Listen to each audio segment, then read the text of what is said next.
ko na ang totoong macho. Mic drop.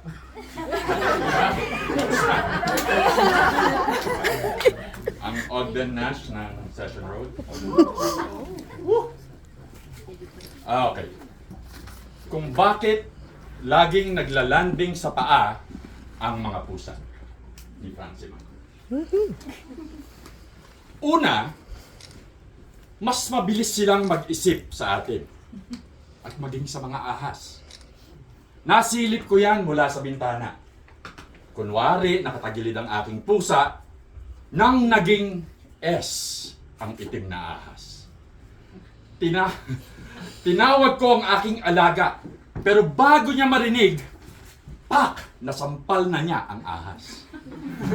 Sa Janmai. Parenthesis, it's a Chinese word that means pressure point. Death point striking. Saka ako inirapan. Dahil sa abalang pagsigaw. Siyempre, walang-wala ang mga ito sa mga kwento ng mga aso na namamatay dahil ipinagtatanggol ang mga amo sa mga kobra. Walang kwento tungkol sa mga pusa na ganito. Kahit di naman nila tungkulin, kasi di naman nila tungkulin, naiadya ka. Sa tuklaw ng mga ulupong, na siyang pangalawang rason kung bakit lagi-laging sa mga paa nila sila lumalapag. Wala silang pakisayo. Ilang beses ko yan ginawa sa mga pusa ko noong bata ako.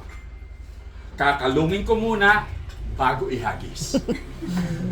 Habang ako'y nakatayo sa bangkito, habang ako'y nasa bubong, siguro mga 20 beses. Walang palya. Nagawa pa nila ang Yurchenko double pike.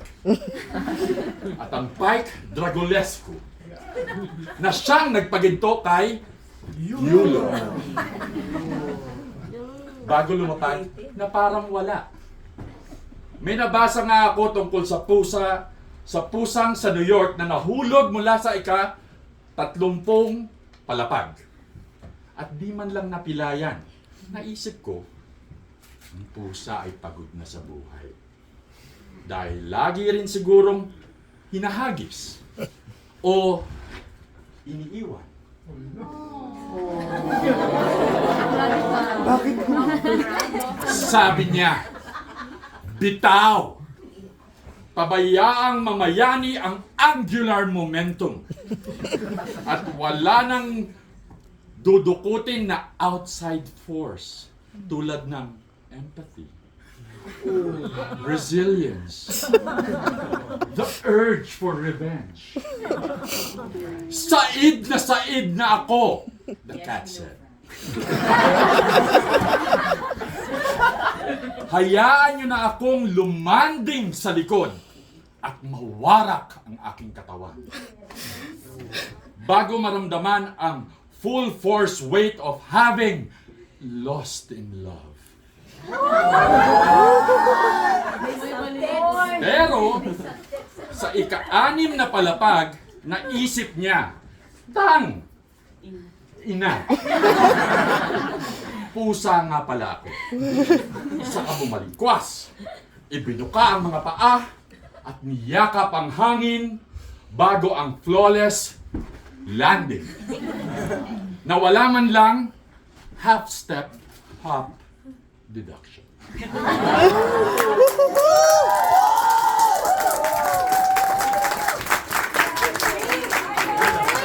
Hello,